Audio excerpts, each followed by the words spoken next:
juncture, I'm using the 1 kilowatt solar setup. So,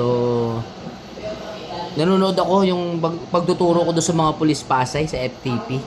So, kinuha kasi nila ako, napakisuyuan nila akong bulahin sila. Yabangin ko sila ng konti. Pertaining to service of warrant, warrantless arrest, so konting pambobola, so additional, rule 113, ano pa ba? Ano pa ba mga discuss ko dyan? So, validity of warrant, validity of kung kailan. So, yan yun. Pinapanood ko yung sarili ko.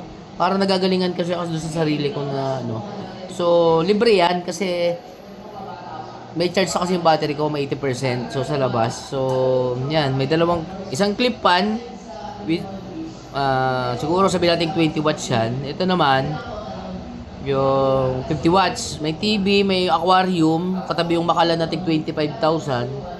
Tapos yung Blue Label na tig 12,000. Ito, so, mga mura na lang yung Blue Label. Mga 8 na lang yan. May mga 5 na nga lang eh. So, may Makalan tayo doon dalawa. Hindi pala yun yung pinag-uusapan natin. Pinag-usapan natin yung mga ginagamit palang kuryente. Bakit ba sa banggit ko yung mga Makalan na yan? So, meron siyang aquarium doon na may ilaw, na may oxygen. So, libre na siya. So, yung wifi, so, dyan na rin. So, kahit dalawa-dalawa yan, natin, so, libre. So, medyo nakakahiya lang ng konti. Pero, that's all.